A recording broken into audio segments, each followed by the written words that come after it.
بسم اللہ الرحمن الرحیم۔ اللہ کے نام سے شروع جو نہایت مہربان رحمت والا ہے۔ السلام علیکم ورحمۃ اللہ وبرکاتہ۔ آج کی ویڈیو میں آپ دوستوں کے سامنے موطأ الامام مالک کتاب سے تنگ دستی دور کرنے کا ایک وظیفہ پیش کیا جا رہا ہے۔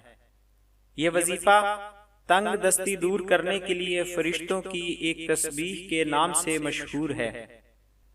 تنگ دستی دور کرنے کے لیے صبح صادق کے بعد اور فجر پڑھنے سے پہلے 100 مرتبہ یہ وظیفہ پڑھیں۔ ویڈیو میں آگے بڑھنے سے پہلے نئے آنے والے دوستوں سے گزارش ہے کہ ہمارے چینل کو ضرور سبسکرائب کریں اور آنے والی ویڈیو سے باخبر رہنے کے لیے بیل آئیکن پریس کریں۔ شکریہ۔ تنگ دستی دور کرنے کے لیے صبح صادق کے بعد اور فجر پڑھنے سے پہلے 100 مرتبہ یہ پڑھے۔ سبحان اللہ وبحمدہ سبحان اللہ العظیم استغفر اللہ۔ ترجمہ سماعت کرنے سے پہلے ایک مرتبہ روانی سے پڑھتے ہیں۔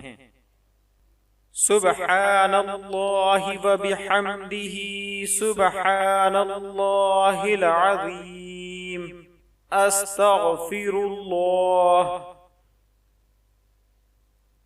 ترجمہ: اللہ ہی کی پاکی ہے، اسی کی تعریف ہے۔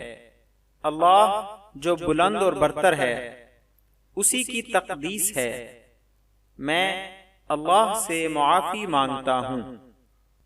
آخر میں آپ دوستوں سے گزارش ہے کہ ہماری حوصلہ افزائی کے لیے ہماری ویڈیوز کو لائک اور شیئر ضرور کریں اور اپنی قیمتی رائے کومنٹس میں ضرور ظاہر کریں۔ شکریہ، جزاک اللہ خیرہ۔